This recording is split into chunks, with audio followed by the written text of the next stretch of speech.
October 30th, 1961, the most powerful nuclear weapon in history was tested in the Russian Arctic, the Soviet Union's Tsar Bomba.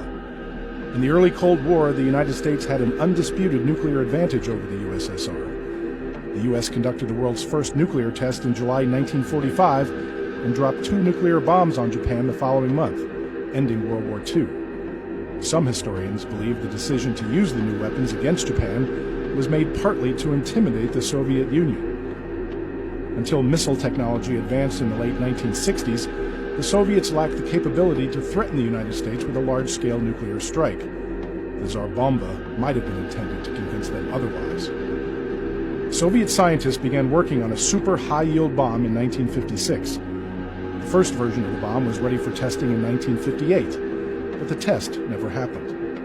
Relations between the two Cold War foes were improving somewhat, with both countries pausing all nuclear tests in late 1958 and Soviet Premier Nikita Khrushchev visiting the United States for 2 weeks in 1959. They were also in talks regarding a more comprehensive ban on nuclear testing. But it didn't take long for relations to cool down again. On May 1, 1960, the U.S. U-2 spy plane was shot down deep inside Soviet territory and the pilot captured.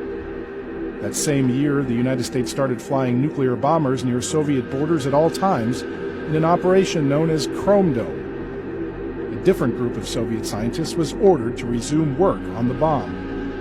Among them was Andrei Sakharov, a nuclear physicist who would later become one of the USSR's most prominent dissidents and win the 1975 Nobel Peace Prize. It was Sakharov who suggested using lead instead of uranium in one of the bomb's modules, cutting its blast yield in half from the equivalent of 100 megatons of TNT to 50 megatons due to concerns about the amount of radioactive fallout that would be produced. That's more than 2,000 times the force of Fat Man, the 20-kiloton bomb that obliterated Nagasaki. Any goodwill towards the United States that might have been stopping the USSR from conducting the test disappeared with the Berlin Crisis in 1961.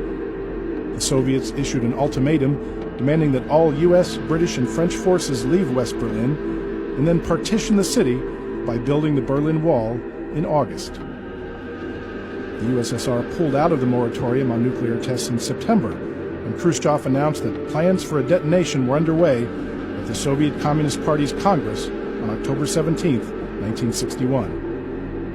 A plane that had been created with the original bomb in mind was brought back into military service for the test after being used as a training aircraft. A modified version of the Tu-95 strategic bomber, the Tu-95V, had its bomb bay doors removed in order to accommodate the huge payload.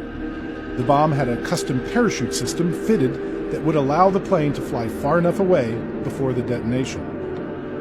The plane flew on October 30th, 1961, dropping the bomb over the Arctic island of Novaya Zemlya. It made it about 45 kilometers before the explosion, out of reach of the bomb's fireball. The mushroom cloud could be seen from a distance of 161 kilometers. The United States condemned the test as an incitement to fright and panic, but said it did not affect the balance of nuclear power. Anxiety grew over the increasing power of nuclear explosions, and the Cuban Missile Crisis brought the two superpowers to the brink of nuclear war a year after the Tsar Bomba was tested in October 1962.